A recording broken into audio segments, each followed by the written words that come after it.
When you're setting those budgets for Mrs. Jones, you better make sure that your high side in your head is the low side of her budget. It's that simple. So your target needs to be 100, not 125. You told her 125, but your target's at 100. Welcome to the Sales Made Simple podcast. This podcast is dedicated to helping overwhelmed outdoor living professionals, landscapers, and hardscapers just like you increase your closing rate to over 75% without doubling your workload so you can build a seven-figure business that doesn't need you. I'm your host, Joshua Gillow. Let's dig in.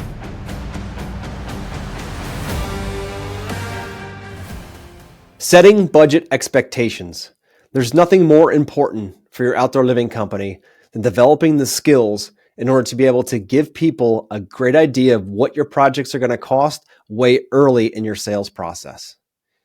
If you're one of those contractors that is still shooting off the hip and trying to just wing it every single time they're meeting with a client, or thinking, hey, I'm going to go back and think about the last project I did like that, and it's going to be roughly about that same amount of money, and you may be right sometimes and maybe right and then wrong the next time, this is something that you need to spend a lot more time on.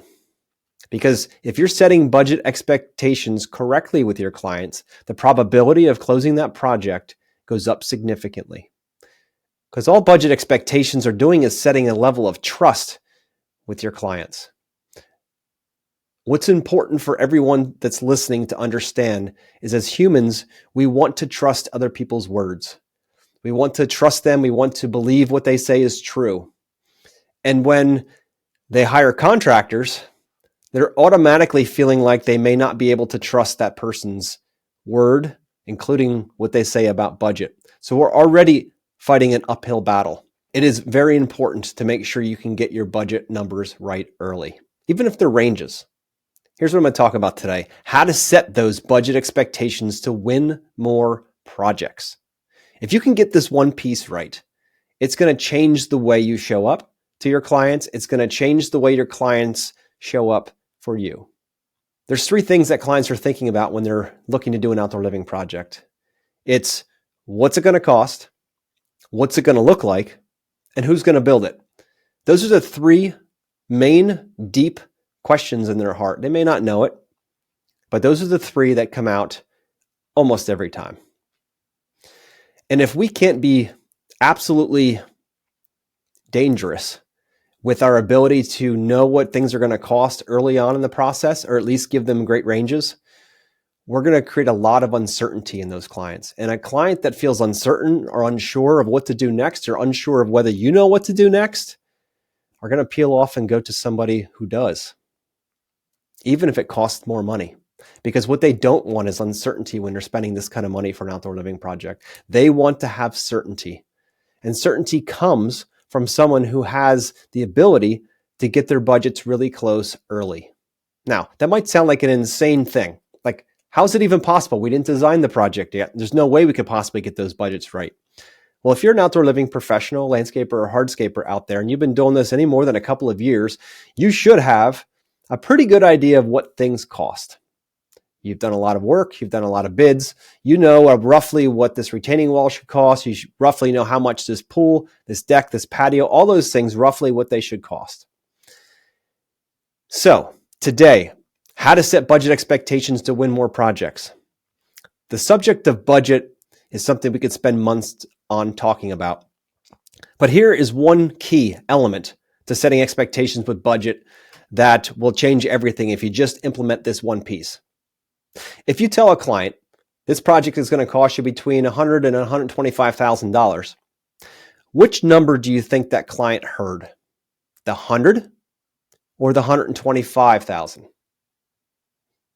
Think about it. Let me tell you what they've heard, because we've been testing this for years.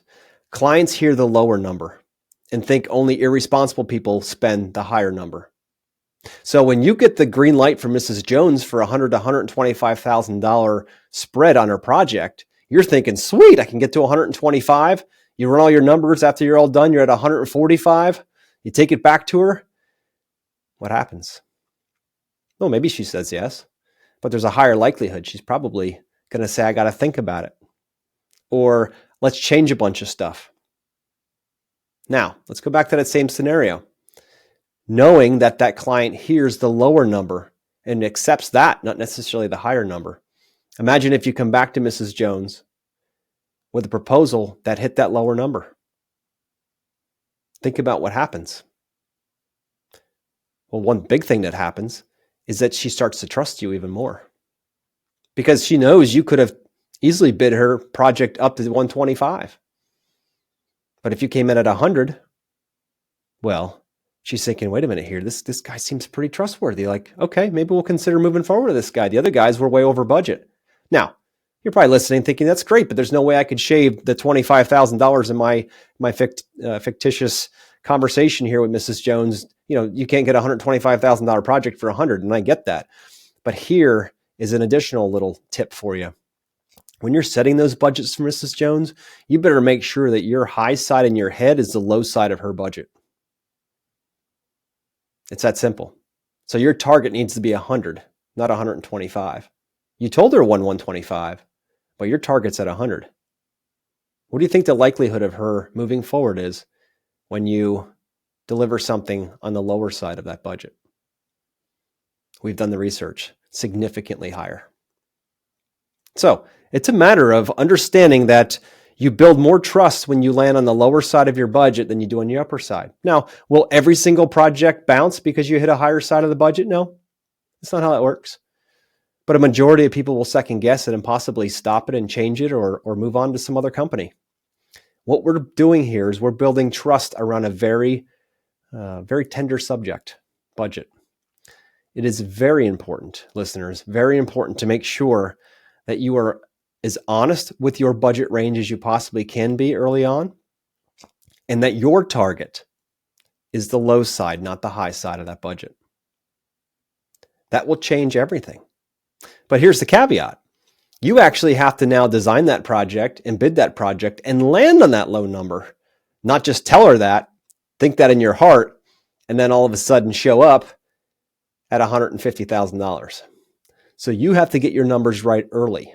You can do that by going back into historical projects you've done already in the past and getting averages for things. Averages for patios, averages for walkways and retaining walls and ponds and whatever you do, decks, roofs, whatever it might be. And you can get a very good idea based on evidence, historical evidence of what these things cost.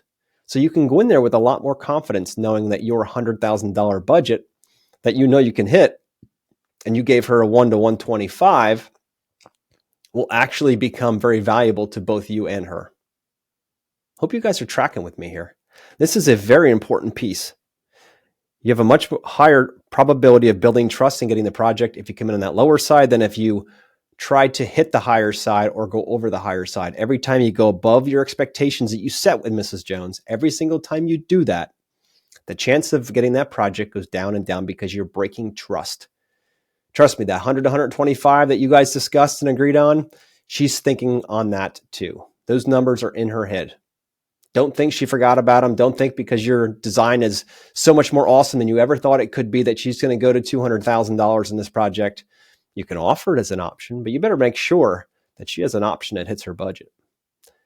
Without it, the chance of you closing that project goes down to about 20 to 30%. And that's the industry average, folks, when it comes to closing rate for outdoor living spaces, hardscapes, and landscapes is 20 to 30%. But if you want to get to 75% like we teach here at Yes Express, if you want to learn how to do that and you want to get to those levels, this is a key fundamental piece. Setting budget expectations.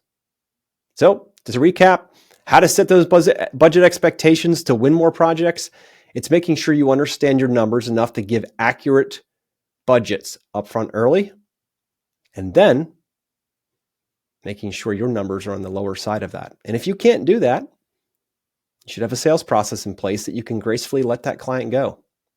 So I hope you guys learned a lot today. If you need help with this is what we do here at Yes Express. We actually have an entire step-by-step process on how to take clients that are paying high ticket for outdoor living spaces to bring them through and value stack them and get them all they need ahead of time so you can finally talk about budget later in the conversation and they're going to be bought in and ready to go. Our goal here is to serve clients, not to sell them. And what we need to do first is have a conversation with them up front and be honest with them and asking them lots of great questions. So we know that we really are the best fit for them. And if not, we need to be able to let them go. Clients really, really appreciate somebody that can come out and have a conversation around budget without it being a weird, awkward conversation where people are just throwing numbers out that are way off. The person who can do this best is the one who wins the most work. If you need help with this, this is what we help our students do here at Yes Express. So if you'd like to book a call, look down in the show notes and you'll see our link. All right, very good, guys. Talk to you next week.